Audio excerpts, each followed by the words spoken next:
Welcome back, my fellow assassins, to another episode of the Dark Assassins podcast, the show that dives deep into not just technology, but the concepts, software, and procedures behind it all, and explains it so simply that even your grandma can understand it. As always, I'm your host, the Dark Assassin. So, I just gotta say that all the hype that's been surrounding the Apple WWDC Worldwide Developers Conference that's coming up next week, you got to step aside because there's been quite the wave of cybersecurity news this week. I know I don't usually cover like news-related stuff, which feel free to let me know if you want me to, if you like this kind of content, like me covering various news segments. Shoot me an email at contact@darkassassinsInc.com. You can find that in the show notes below. Send me a link or send me a message if you like this kind of thing. If you don't, just let me know. But I figured we'd give it a shot. So the first thing is Microsoft is back to its old ways again. So if you haven't heard, there was a pretty serious zero-day vulnerability discovered in Microsoft Word, which, as the recording of this podcast, has not been patched yet.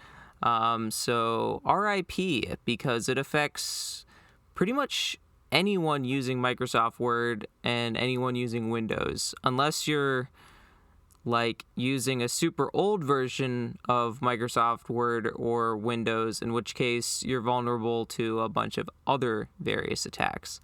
So this basically applies to everyone unless you're either a Mac OS or a Linux user and you're not using, Word or anything like that. So first, I think I mentioned this in a previous episode of the Dark Assassins podcast, but a zero-day vulnerability is essentially a vulnerability that exists in a piece of software that has not been patched, which is exactly what's going on in Microsoft Word. So if you haven't heard, it's called the Follina exploit, I believe is what it's been called. So basically, it's a zero-day vulnerability which allows attackers to execute PowerShell commands via the Microsoft Diagnostic Tool, aka MSDT. So what they can do is they can pretty much do whatever they want. PowerShell is a very powerful tool that has pretty much made command prompt obsolete. I mean, it hasn't, but if I personally don't do much in PowerShell, but I know people that know PowerShell are definitely highly desired in the industry, and it has definitely a lot of, powerful tools, hence the name PowerShell. But you can do a bunch of different things like spawn reverse shells, which is the most serious, because if you can spawn a reverse shell, you have them. They're toast. That's like the peak of terrible vulnerabilities and things you don't want to happen. If you have a vulnerability or an exploit that can allow an attacker to get a reverse shell, that's like, you need to get that fixed immediately. Because if someone has a reverse shell to your machine, that means that they can run this exploit and they can do anything they want to your machine with the level of privilege that you have. So if you're an admin user, they have admin access to your machine and can do whatever they want. So they can not only compromise and take down your machine, but if your machine's connected to the internet, to a network, they can take down your entire network if they know what they're doing. If they have the ability, they could, scan other computers on your network. If they have like a worm or ransomware, they can deploy that to various computers on your network. So it's definitely a serious deal. They can get reverse shells, or they can, load up or download ransomware onto your machine through this. So it's definitely a really, really nasty thing that they got going here. So this is done essentially by setting up a malicious Word document, which uses, so if you're not aware, Microsoft Word allows you to download templates remotely, so basically allow people to work collaboratively. So basically what this exploit does is it uses a remote template hosted on a malicious website So then when the Microsoft Word template tries to reach out to this website, it downloads the HTML template from the remote source, which has malicious code in it, and then that malicious code is run using the MSDT, which then executes the PowerShell code.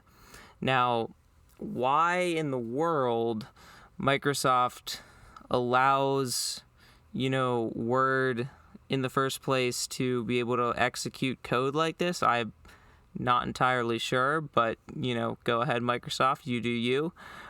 So unlike other vulnerabilities in Microsoft Office, this doesn't require macros or elevated privileges at all.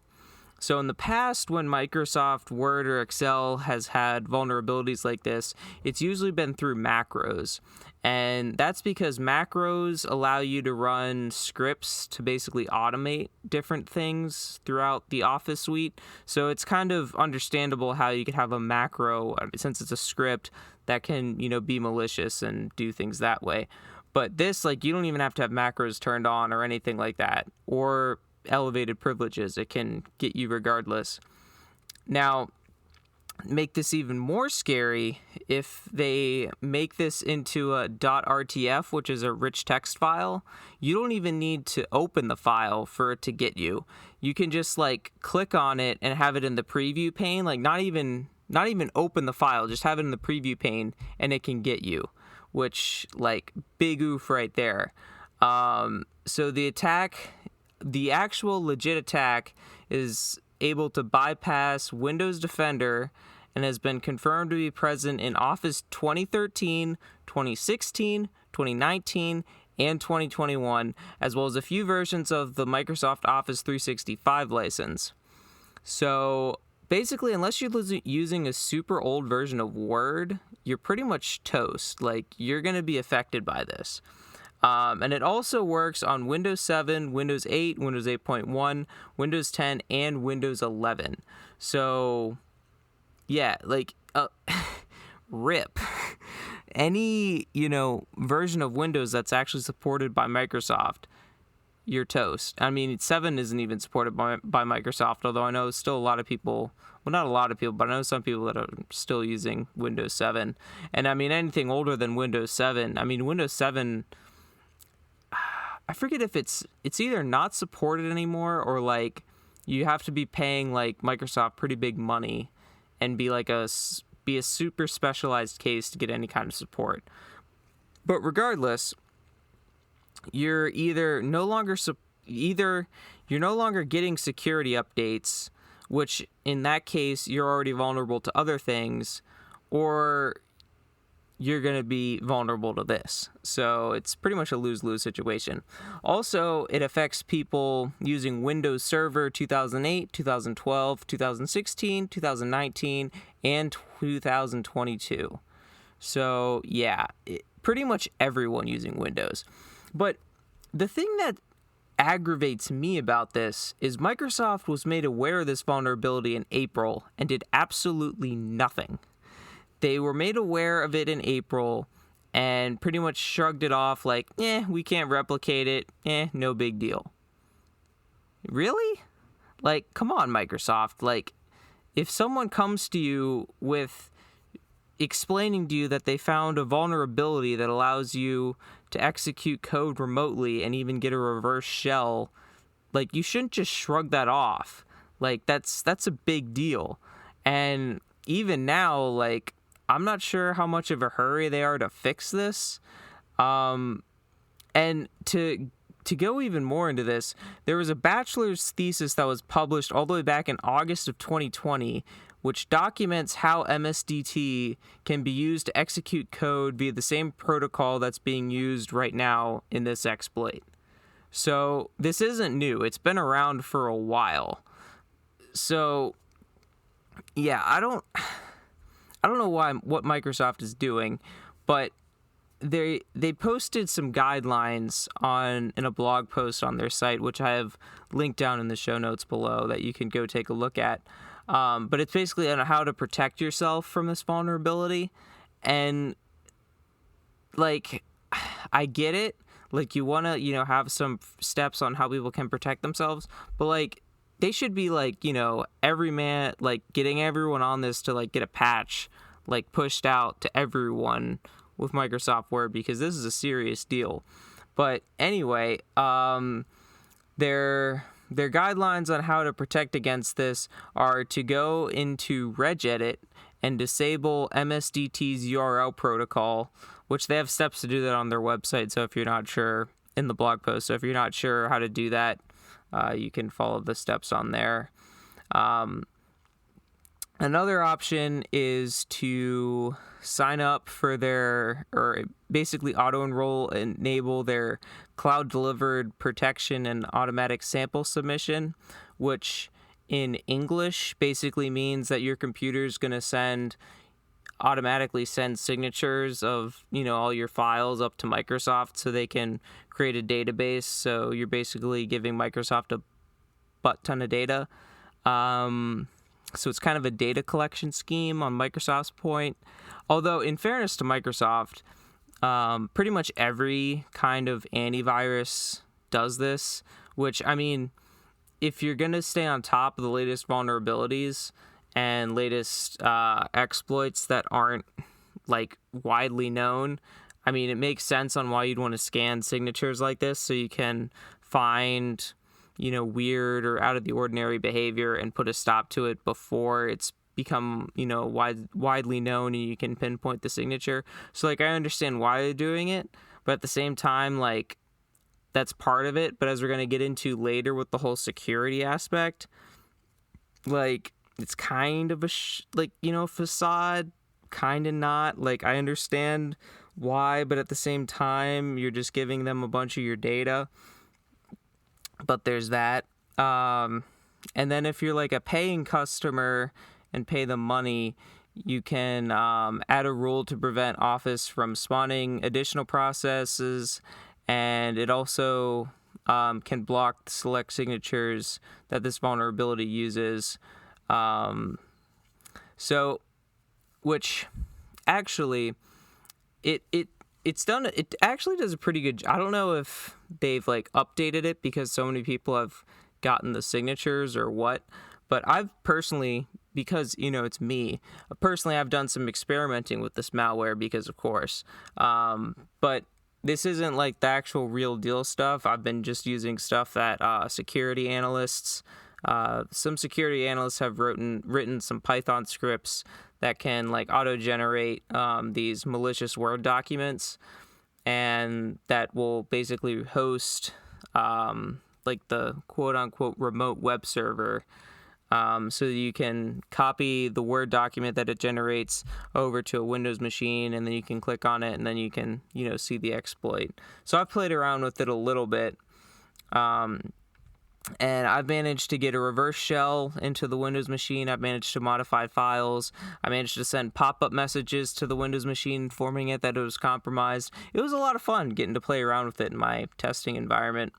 But I did notice that every time that I tried to do it, Windows Defender detected it immediately and stopped it and noticed that it was malicious. Now, I tested this a little after the vulnerability was known, so there's a chance that potentially, people were playing around with it, and Windows Defender got a hold of the signatures and all that, and was able to detect it that way. However, personally, I think this is more a limitation of the scripts that I was using, because in general they were just an open source proof of concept scripts to show how the vulnerability in the exploit works rather than actually being the exploit itself. So it was never meant to completely bypass Windows Defender and all that stuff, because like I said, the real deal can actually do that. Although I would assume that Windows Defender might be starting to pick up on it and be able to stop it. And I do believe other antiviruses, like if you have, like a McAfee which is kind of spyware.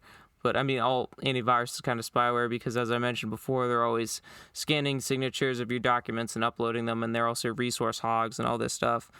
But other antiviruses probably, either if they don't have them already, are very soon going to have the signatures for it. But Microsoft, you still need to patch this. I mean, that should be like priority number one for you.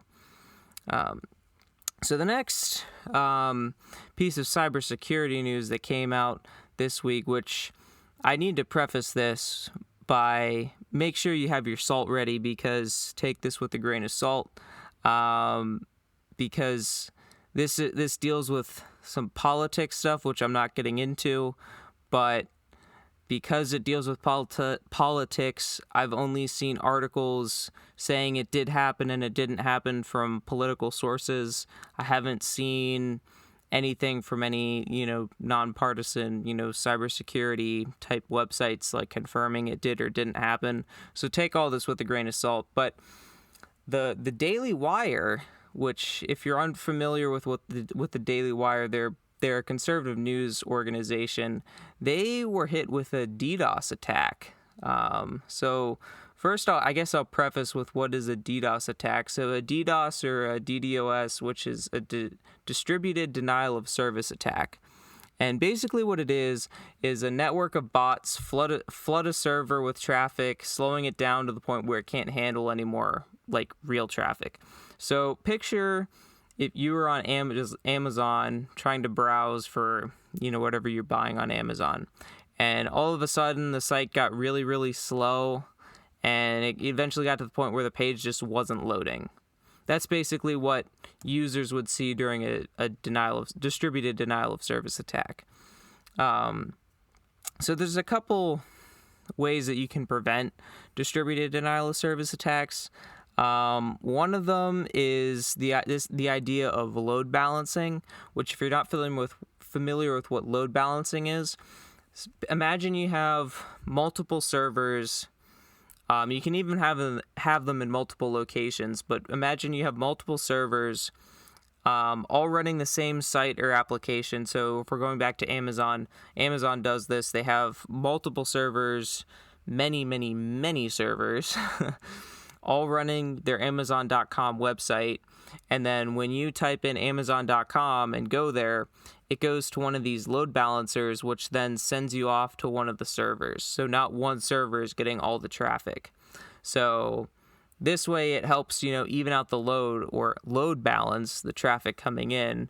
So if you're getting hit with a ton of requests, during peak hours or whatever, that load is distributed across multiple servers rather than one server just getting completely hammered and slowing down, traffic to that one server. Another thing you can use is an IDS or an IPS, which stands for an intrusion detection system or intrusion prevention system. And what these do is they can either via signature based or they can do some kind of, even have like some machine learning kind of, analytics based, like based on what is normal traffic versus abnormal traffic. They can detect and stop, detect, intrusion detection system, prevention system. If they see, for example, if they see signatures of something that they know is an attack, they can just shut it down. So that would be another way that you could prevent it. But going back to the attack that either did or didn't happen, depending on which sites you're believing.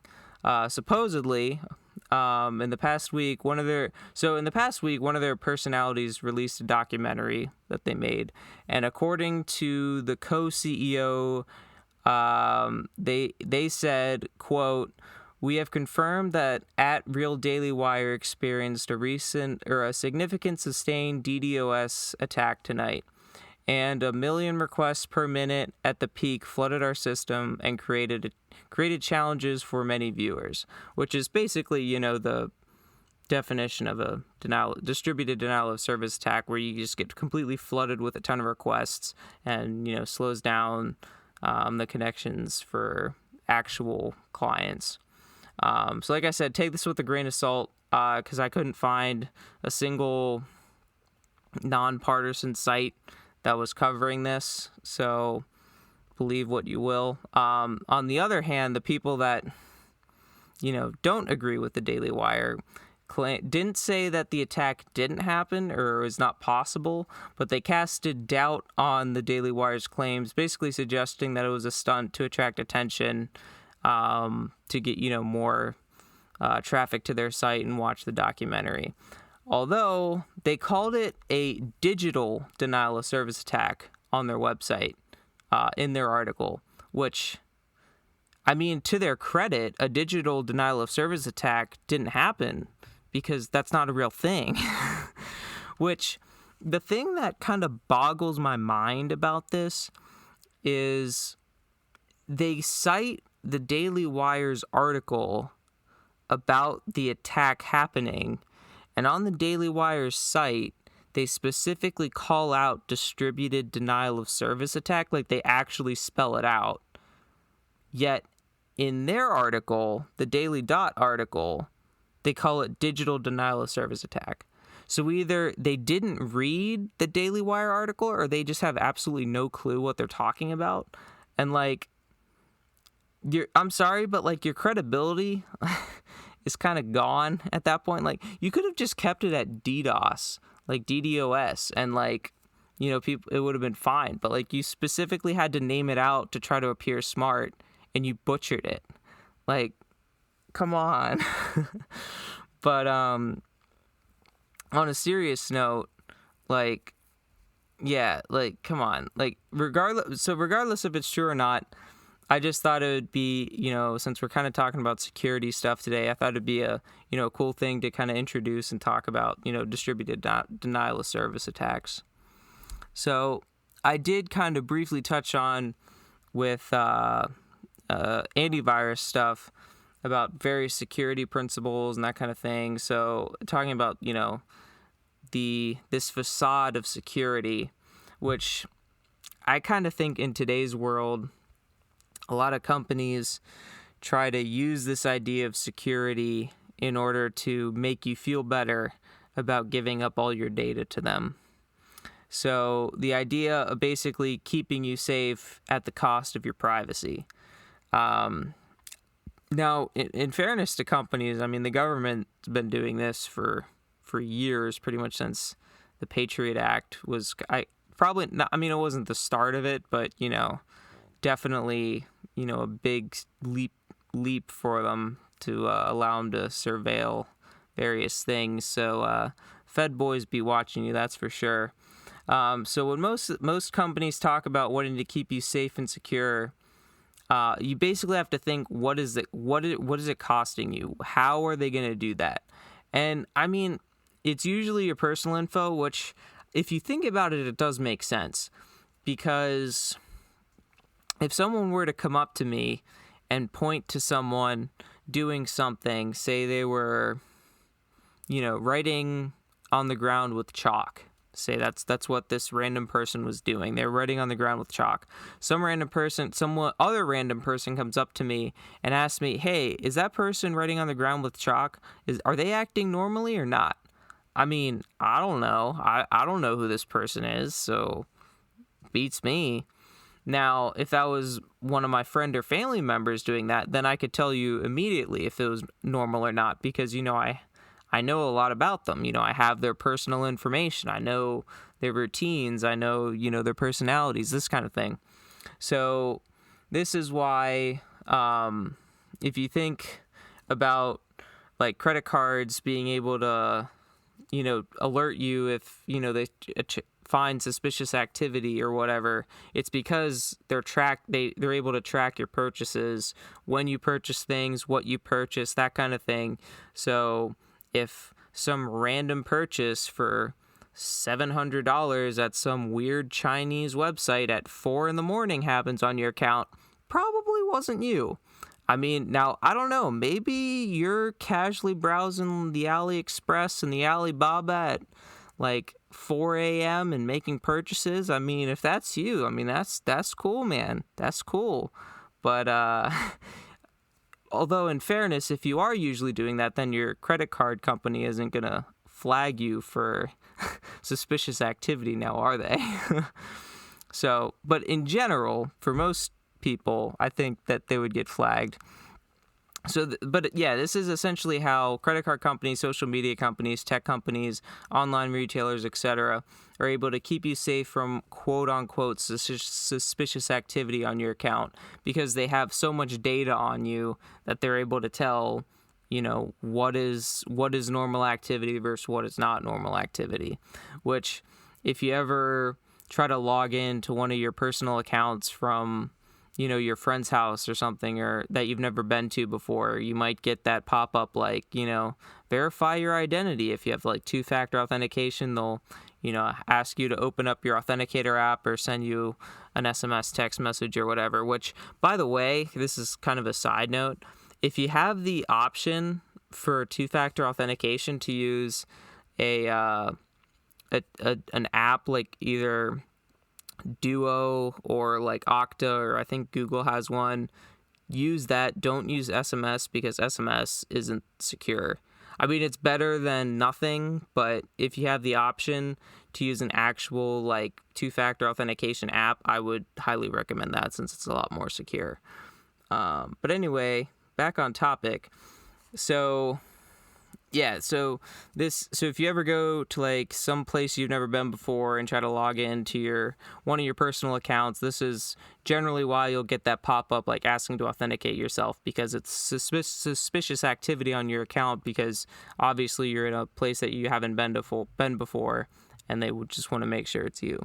So, good on them for looking out for you, for sure. But at the same time, they have to have, a good amount of data on you to be able to do that.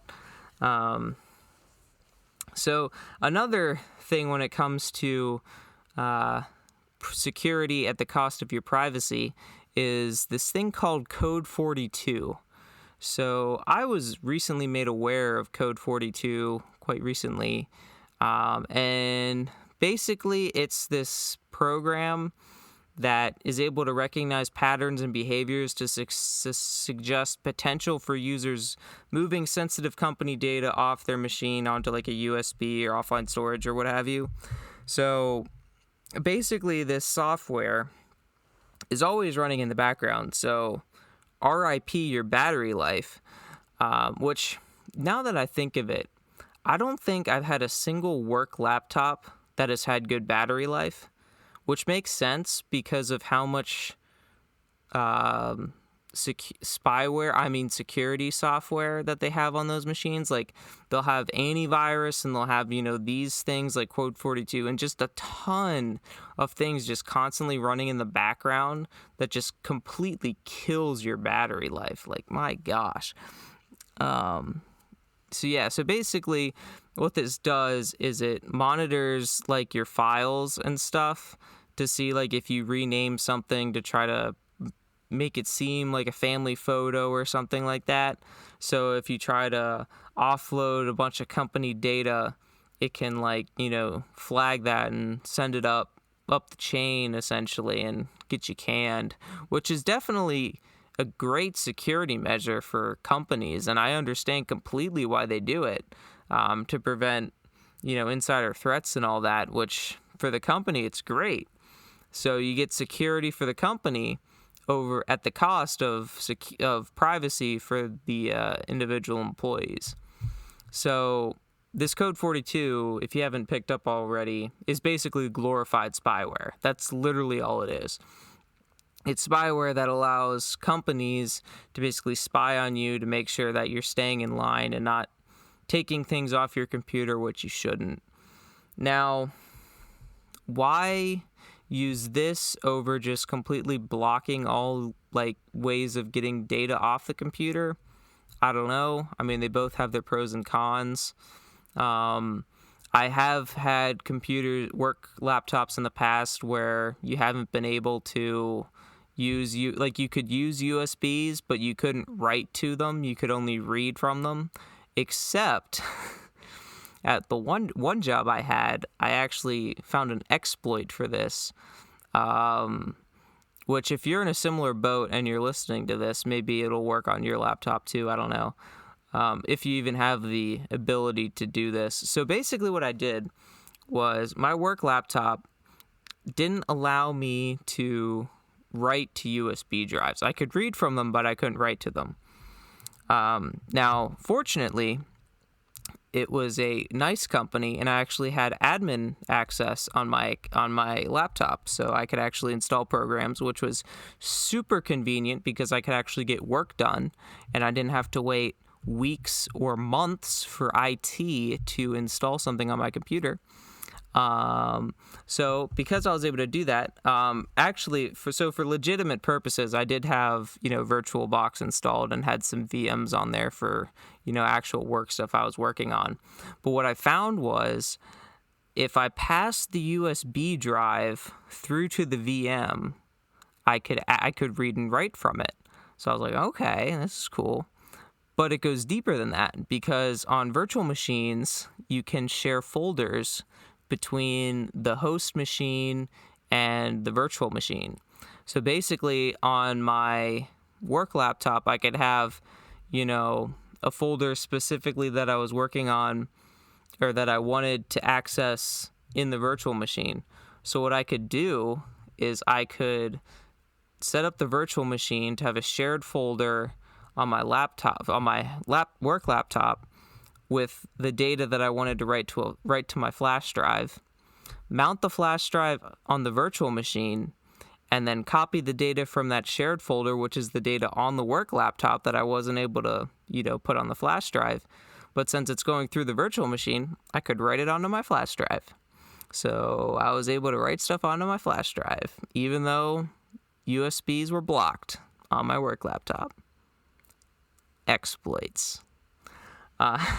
So that was fun, which was kind of funny. I let some of my coworkers know, and they were like, "What? Really? You can do that?" And they were kind of shocked by that, and it was a fun time. So I don't know that. I mean, there might be, even if you did that though, this code 42. I'm not super familiar with it, but I'm not sure. It might be able to track that. It might not, but if you don't have code 42 and you just don't have write access to USB drives, and you can have a virtual machines, maybe that's a way around that you can write stuff to USB drives if you want to. I don't know. So when it comes to work computers, how can you maintain your privacy on them if they have all this spyware, software on them that monitors various things that you do? So I think it kind of goes without saying, don't use your personal accounts on your work laptop. So don't check your personal email. Don't log into your Facebook account. Don't log into your personal email account. Don't log into your iTunes account. Don't log into your Google Play account. Don't log into any of your personal accounts, because then you're basically tying yourself to your work laptop, which is, as we mentioned in the VPNs episode of the Dark Assassins podcast, once you tie your personal account to something like that, all your privacy's toast. Like, completely gone, because you're basically announcing yourself to the world like, hey, this is me. So don't do that. Another thing you probably shouldn't do is don't have personal photos, videos, documents, or anything like that on your work laptop. Also, try to limit the amount of searching for personal things you do on your laptop. So this kind of goes back to, again, when we were talking about VPNs here on the Dark Assassins podcast. Search engine, I guess it kind of depends on if you're more concerned about search engines or what. But theoretically, if you're searching for similar things on your work laptop that you are on your personal laptop, and of course, if you're logging into your accounts, that's big giveaway. But if you're doing similar searches, there is a chance that, with how spooky Google is, or Facebook, all these companies in general, Amazon, all of them, they might even be able to tie you to your work laptop anyway, based on your personal searches. So if you're doing a bunch of searches on your work laptop that you usually do on your personal computer, they might be able to tie you together to both of those machines and get you anyway. So what I would do is, if you really want to be private on your work laptop and not have it tied to you, just don't search for personal things. Just like keep it strictly work related. And then if you can have an extra device at your desk or wherever you do your work that you can, search for more personal stuff, like while you're on a break or whatever, I would go that route if you care about your privacy. So another thing when it comes to your privacy is using encryption. So encrypting your disks, your drives, your USBs, any files on your machine are great ways to keep your data private. You just have to make sure that no one can decrypt the files except for you, since otherwise it's kind of pointless. So I guess one thing with encryption, though, is, maybe for whatever reason you don't trust the manufacturer of your drive, laptop, the program used to do the encryption, or maybe you just don't trust your company that's, doing the encrypting because you think that maybe they have your keys that you use for encryption stored somewhere, so in the event that they need to, they can access your data. Not saying that actually happens at companies, but let's just say I wouldn't be surprised if it does happen, because if you think about it, if something happens on your machine, they're going to need to be able to, if you have data on there, they're going to need to be able to access it if something happens. But if your drive's encrypted, how are they going to get it? So I don't want to sound like a conspiracy theorist here and say that, if you have a company laptop that's encrypted, that's not really encrypted because the company actually has the keys to be able to unlock it. So I'm not saying that's the case, but it wouldn't surprise me if it were the case in some instances. So if for whatever reason you don't trust the scheme or whatever being used, you can just do what I did and make your own encryption algorithm. That way, it's secure. Or you can go the easier route and just make your own keys separate, do your own encrypting separate from, whatever was done initially that was secure. Like maybe you download a program that can do RSA encryption or AES encryption, for example, separate from the stuff done on your, say, work laptop. Say your work laptop uses AES, which is Advanced Standard Encryption Standard. Say they use AES to do encryption. So what you could do is you could maybe, encrypt your own stuff, but rather than using just the default stuff that's provided to you, create your own keys and everything to make sure that, it's secure that way. So when it comes to encryption, I guess we should kind of go over just a broad overview of what encryption is. So basically all it is a way of encoding a message or encoding data to hide the true nature of it. So if you ever, try to open an encrypted file, it just looks like a bunch of gibberish, which is the point. It's encrypted. So the most basic form of encryption is what's known as the Caesar cipher, which I'm assuming, I don't remember exactly 100% for fact if it was done by Caesar, but the point of it is you take basically every letter of the alphabet and then you shift it either forward or back X number of spaces. So you shift every letter forward 4, and then that's your encrypted text, and then to decrypt it you shift it back 4. So obviously it's not that secure. If someone, obviously if someone got the message and they didn't know how to decrypt it, to them it would look like a bunch of gibberish. But, in the modern age of computing, you throw that through some algorithms and that thing's cracked in seconds. So then the more complex versions of this of encryption would be symmetric and asymmetric encryption.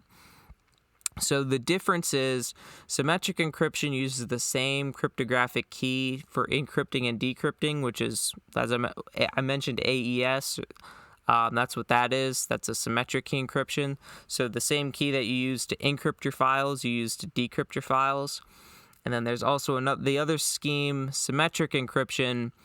It uses 2 different keys, which is one for encrypting and one for decrypting.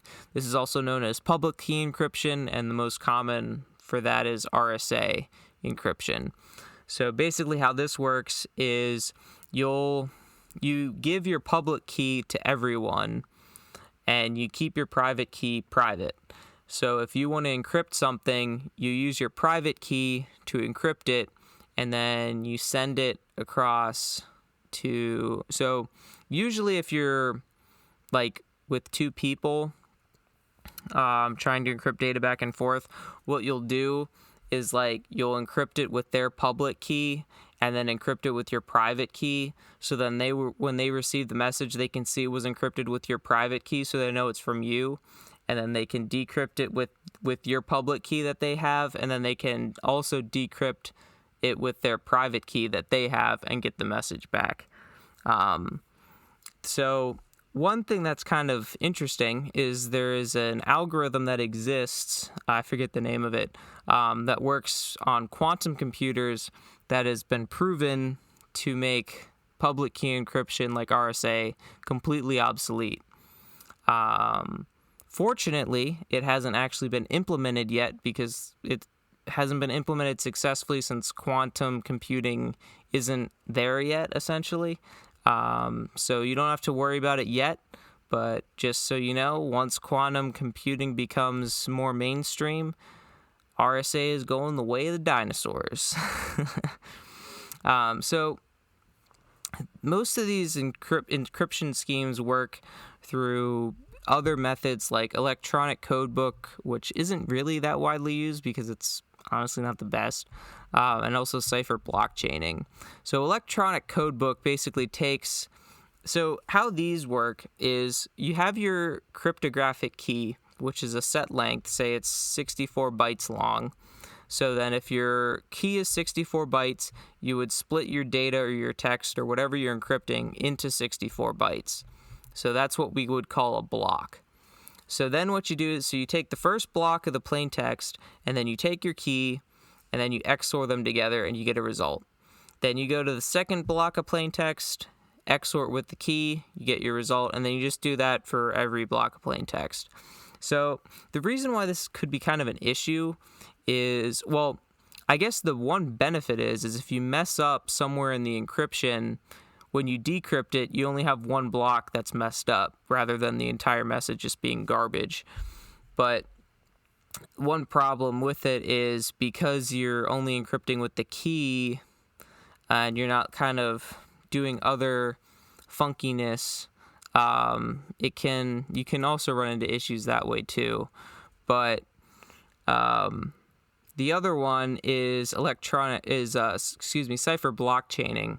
So how cipher blockchaining works is it's similar to electronic codebook, except rather than XORing the key with the plain text, you take some random initialization value, and then you first XOR that with the plain text.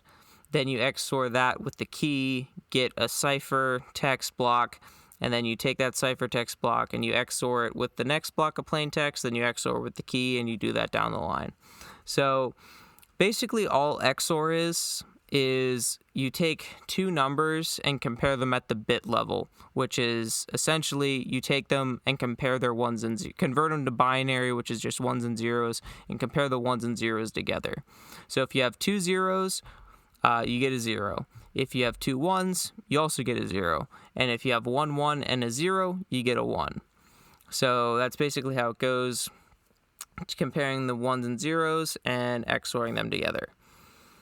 So another form of encryption that I kind of came up with, which is kind of based on this idea of a one-time pad, which a one-time pad is essentially a one-time use cryptographic key, except the reason why I called it ghost mode is the point is to maximize security and privacy, with the idea being that the keys that you use for encryption only ever exist in memory and are never saved to the disk. So if you're unaware, just because you delete a file on your computer or on a USB drive doesn't mean it's gone. It's still there. All deleting it does is just removes the reference to it from the operating system. So the operating system no longer has a direct pointer to it and can eventually overwrite it with other data. But if you delete a file because it doesn't guarantee the data is gone and overwritten, there is software that you can use for data recovery, which could recover that file and bring it back. So if you so what this means is if you used cryptographic keys that were saved to a file on your disk or on your USB drive or whatever, and then you deleted them, someone could come through with data recovery, potentially recover those keys and decrypt your data. So the point of ghost mode is the keys only ever exist in your computer's system memory, which means once the program's done, memory's gone, keys are gone, can't get them back. So that's the point of ghost mode, and that kind of goes along with the encryption scheme that I made, which kind of takes the idea, which doesn't use ghost mode entirely, but it has that functionality built in. So basically the encryption scheme is, unlike other schemes that only use one key, the thing that makes this encryption scheme unique, which I'm calling the EEA, or the Elite Encryption Algorithm, is you can have as many keys as you want. So you could have 1 key, 2 keys, 5 keys, 6 keys, 10 keys, however many you want. And you can also have varying key lengths too.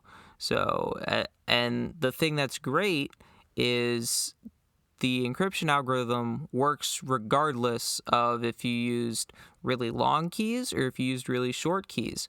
And just by looking at the message, you can't tell if the message was encoded with a few long keys and a short message, or a long message and short keys.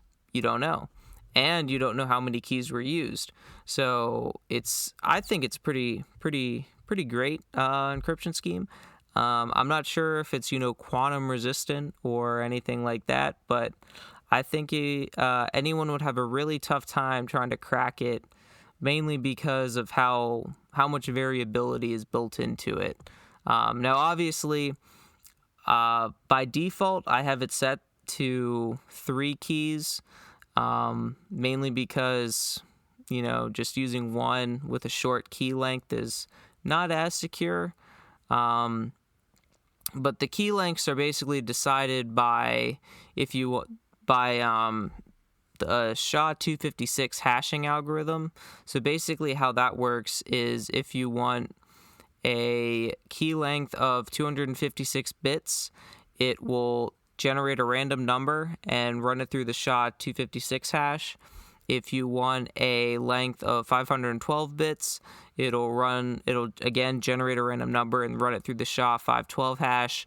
And then if you want a bit length of 1024, it'll run it through the SHA-512 hash, generate 2 random numbers per key, run each one through the SHA-512 hash, and join them together. And then if you want a 2048 one, it's the same thing. Generate 4 random numbers, SHA-512 hash 4 times, join them together for 1 key. So then it kind of works similar to the Cypher blockchain, except it doesn't use an initialization vector, and it also only uses the key once rather than each time through. So basically, you take the first block of plain text, XOR with the first key, then that result is XORed with the second block of plain text, and so on and so on. And then for encryption, so before we get to decryption, so then you repeat that encryption for as many keys as you have. So you take that first block that was encrypted from before, and then you XOR with the key, and then you go to the second block that was encrypted, and then you just go through for as many keys as you have. And then for decrypting, it's basically the same but in reverse. So you take your second to last block, or if you only have one block, you take the key, XOR it with the last block, and then go all the way down the line till you get to the key. And then you get back to the end, and then go all the way down till you get to the key, back to the end, and then you basically go through until you've gone through all the keys, and then your message is decrypted. So the last thing I want to touch on before we wrap this podcast up, since we are getting near the end, is how to have the ultimate privacy online. So ideally, if you want to be super, super secure online, you would have a dedicated bootable flash drive with something like Tails on it. So what Tails is a dedicated Linux operating system that runs all of your network traffic through the Tor network. So the Tor network is it's the onion router. It's most famous for the dark web. And not everything on the dark web is bad, spooky, scary stuff. But basically how the onion router or the Tor browser, the Tor network works is it routes all your internet traffic through 3 different nodes or 3 different IP addresses, and on the third one, that's where it comes out to the internet or the dark web. So this allows you to not only access the dark web if you want to do some cool stuff or, do some bad stuff or whatever, but it also allows you to have optimal security because each one of those nodes that you go to adds a different additional layer of encryption on top. So none of the nodes can see anything, any of your traffic or what you're doing, which is why it's really good for privacy. Although, as mentioned before, if you're accessing personal accounts on there, you're toast. You're done. Don't do it. The only personal accounts you should be accessing on Tor are accounts that you only access on Tor. If you have accounts that you only access on Tor, don't access them when you're not using Tor, because again, that could compromise your security and privacy.